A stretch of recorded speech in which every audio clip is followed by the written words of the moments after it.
¿no? Claro. Las otras que tenemos afectan al vector directamente. Tratan de impedir que el vector bloquee a través de, por ejemplo, de acciones de lobby político el avance de estas medidas, que eso es lo que típicamente la industria hace. El vector se defiende, se protege sus rentas, eso es natural. Otras cosas que se pueden hacer es erradicar el contrabando. El contrabando es una característica de la oferta del producto. ¿Por qué? Porque el contrabando obviamente muchas veces nos evade muchas de estas medidas, nos reduce el impacto de estas medidas. Eso para mencionar algunas de las medidas del lado de la oferta. Esto lo vamos a revisar de nuevo más adelante. De todas las medidas que yo he mencionado, la más costo efectiva es el impuesto. Y por eso le dedicamos tanta atención en salud pública al tema de los impuestos a los cigarrillos, porque es la más costo efectiva. O sea, piensen en una campaña de cesación masiva, ¿cuánto costaría y cuántos recursos en salud pública tenemos para hacerla? En cambio, un impuesto es un mensaje con una información muy poderosa para los fumadores, que les llega inmediatamente, o sea, la señal les llega clara y sin lugar a dudas, pero además me genera algo de ingresos. Entonces, es un gana-gana que es muy poco usual en medidas de salud pública, porque casi todas las medidas de salud pública tienen que sacar recursos muy escasos de presupuestos súper reducidos e implican gasto, ¿no? Inversión en salud, diría yo, pero pues igual implican agenciar recursos. Los impuestos no. Los impuestos son muy poderosos para modificar el comportamiento y no me exigen, digamos, unas presiones de costos adicionales, todo lo contrario. Este es un marco que resume, que como que les muestra la radiografía de lo que hay detrás de una medida de impuestos eficiente. ¿Qué debe tener una medida de impuestos eficiente? Debe tener un diseño adecuado, no me voy a detener aquí en los detalles técnicos, pero debe tener un diseño adecuado que responda a las características de la demanda del consumidor, que responda a las necesidades de la autoridad tributaria, es decir, un tributo que sea fácil de administrar, que sea relativamente estable, y para eso ya tenemos suficiente literatura. La Fundación ANASH es una de las entidades, digamos, que se ha dedicado a hacer investigación en esos temas en Colombia, pero en el mundo tenemos por lo menos 30 años de experiencia en este tipo de diseños técnicos, por llamarlos de alguna manera. Entonces, esto es una condición, tengamos un instrumento bien diseñado. Un impuesto bien diseñado es un impuesto que le va a mandar el mensaje correcto al consumidor y que va a disuadirlo de seguir consumiendo, o que va a incidir para que personas que hoy en día no consumen jamás lo hagan, que eso es lo más poderoso del impuesto.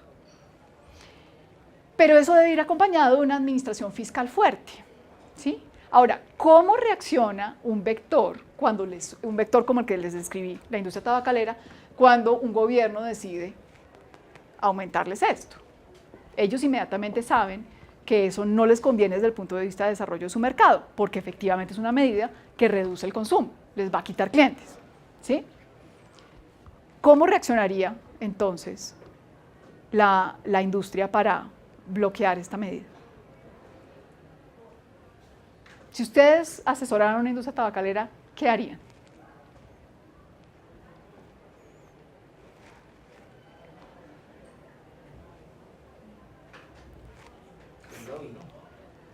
Por un lado, lobby para tratar de disuadir, de tomar la medida. Sí. Y supongamos que a pesar del lobby se logró que pasara la medida y que hay una ley. Ley 1819 de 2016 que duplicó los impuestos al consumo. Pasó. ¿Ahora qué hago? Viendo publicidad. Pero no puedo hacer publicidad. Entonces, si la hago, estoy violando la ley. Y efectivamente eso fue una de las reacciones del vector el año pasado. Detectamos un aumento en las violaciones a la norma de publicidad, promoción y patrocinio. Muchísimo. ¿Pero qué más? Regalas el producto. Eso es promoción, exacto. Todas las acciones de promoción para contrarrestar, digamos, la medida, violando la ley de nuevo, porque en Colombia está prohibido eso. Entonces, a riesgo de violar la ley, pero esa es una posible estrategia. Ahora, frente a todo lo que Nick nos ha estado contando, ¿qué puedo hacer? Ahí ya empiezan los malabares financieros. De nuevo, no estoy diciendo que eso esté ocurriendo realmente, estoy diciendo que es una posibilidad. ¿Sí? Entonces, una posibilidad es, ¿y cómo hago para administrar mis precios de referencia si esos precios inciden sobre el nivel de impuestos? En Colombia tenemos un pequeño componente que es un porcentaje de un precio de referencia. Si yo bajo ese precio de referencia, pues el impuesto que pago se cae, ¿cierto? Lo otro que puedo hacer es influir sobre los sistemas de seguimiento y localización de la mercancía, y así yo puedo eludir más fácilmente el impuesto, ¿sí? O puedo reducir mi carga impositiva por otro lado, con todos estos mecanismos de elusión a través de paraísos fiscales u otros mecanismos como nos ha descrito Nick. Entonces existe hay un incentivo mucho más poderoso hoy para buscar hacer estos ejercicios de gimnasia financiera que hace 2 años, antes de la subida del impuesto. De ahí que desde el punto de vista de salud pública, los que hacemos monitoreo de la epidemia, una de las cosas que nos interesa monitorear es cómo se está comportando el vector en estos temas financieros. Yo la verdad hacía rato que no miraba con juicio los reportes de las empresas de tabaco aquí en las sociedades y lamentablemente tenemos solamente cifras hasta 2015. Un primer ejercicio sería tratar de conseguir los estados financieros de Colombia actualizados para las 3 compañías que operan en Colombia, las 4 que operan en Colombia. Pero una cosa que me llamó la atención fue la que le pregunté a Nick precisamente en la sesión anterior, y es cómo la empresa que tiene el 51% del mercado en Colombia, varios años reporta que no está pagando impuesto de renta. Ese impuesto no es este impuesto, ¿ok? No es. Pero entonces, primer tema para como aclarar, yo estaría muy interesada en saber qué está pasando ahí. Y sobre todo, pues sabiendo que es una compañía que sus márgenes de ganancias son grandes, no son pequeños. De hecho, cuando yo calculo los márgenes de ganancia implícitos en los precios de los cigarrillos, cuando los miro a lo largo de la cadena, el margen de ganancia de la industria en estos años ha aumentado, no disminuido. ¿Sí? Entonces, como que no me están cuadrando mucho las cuentas por ese lado. Creo que es un tema que vale la pena mirar y ver. De nuevo, no estoy haciendo ninguna afirmación, estoy señalando preguntas que no les veo fácil respuesta. El jueves voy a mostrarles algunas cifras duras sobre esto y cómo estamos viendo las cosas ya con los estados financieros en blanco y negro para que las podamos discutir, espero de una manera muy didáctica. Pero hoy quisiera simplemente que lo tuvieran en mente, el por qué el tema de tabaco se confluye con esta discusión que hemos tenido estos días. ¿Por qué las dos cosas van juntas? Espero que con esta explicación les quede mucho más clara la confluencia de los dos fenómenos. ¿Listo? ¿Qué otra cosa puedo hacer? Entonces, si yo afecto los sistemas de seguimiento y localización y los controlo, pues la autoridad tributaria la tiene más difícil para saber cuántos cigarrillos efectivamente se están vendiendo, ¿correcto? Entonces, una pregunta que uno tiene que hacer siempre es, ¿quién está haciendo el seguimiento de las cajetillas? De nuevo, el jueves les voy a dar un poquito más de información sobre preocupaciones que tenemos al respecto en Colombia. Por supuesto, tenemos que tener unas políticas integrales de frontera. Ese es un gran reto en Colombia, porque si yo tengo un país que está subiendo muy rápidamente el impuesto, pero no tiene un buen control en el territorio, pues por ahí puede haber incentivos para que actividades ilícitas aprovechen y digamos, traten de aprovechar diferenciales de precios y vendan sus cigarrillos más baratos en el mercado ilegal. No ha sido el caso en Colombia, porque Colombia sigue teniendo precios muy baratos, a pesar de la subida del impuesto, seguimos teniendo precios baratos. Entonces no es el principal problema. Sin embargo, al tener una frontera caliente como la de Venezuela, obviamente hay unos problemas de control de territorio que no son específicos de cigarrillo.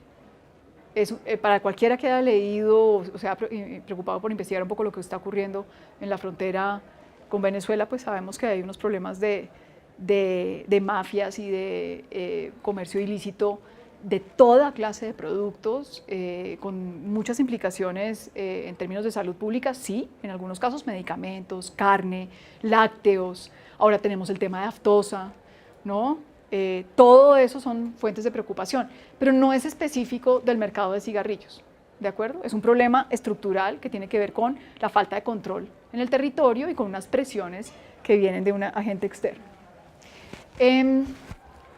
¿Para qué subimos entonces los impuestos? ¿Para qué tenemos una administración fuerte y para qué diseñamos los impuestos con estas características técnicas? De nuevo, porque nos interesa incidir en el consumo. Ese es el objetivo final. El objetivo final es: yo quiero tener menos fumadores porque eso me genera una menor carga de enfermedad no transmisibles. ¿Es una afirmación al aire? No. Todo esto está, digamos, bastante bien sustentado por un gran cuerpo de información científica, e incluso en Colombia ya empezamos a ver algunos efectos de corto plazo de la medida, pues de corto plazo porque lleva un año apenas, ¿no? Bien.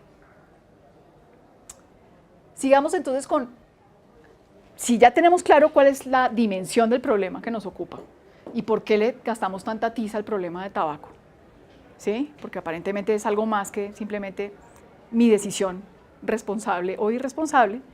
¿Qué podemos hacer? ¿Qué evidencia me sustenta las acciones para contener la epidemia y reducirla? Ay, Dios.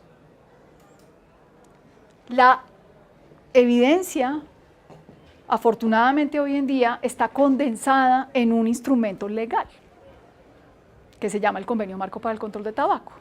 El Convenio Marco para el Control de Tabaco es una ley de la República vigente desde 2008, adoptada por el Congreso en el 2006, pero con plena vigencia desde 2008 en Colombia. O sea, ya tenemos 10 años de vigencia de este convenio, ¿sí? ¿A qué se parece este convenio? A cosas como los convenios que tienen que ver con cambio climático, por ejemplo, ¿sí? Son convenios que ayudan a coordinar esfuerzos de manera simultánea en distintos países, porque este problema no es un problema de Colombia, es un problema global. Son el mismo problema que tenemos aquí, lo tienen en Inglaterra, lo tienen en Canadá, lo tienen los vecinos de Ecuador, lo tiene Panamá. Y si no lo contenemos todos al tiempo, pasa como con cualquier pandemia. El que es desjuiciado le hace desorden a todo el mundo.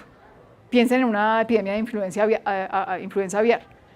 Si hay un país que no juega el juego bien, descontrola el problema y puede contagiar a todos los demás. Entonces, por eso es tan importante que las acciones sean coordinadas, porque en la medida en que todos los países actúen al tiempo, es más fácil contener la epidemia.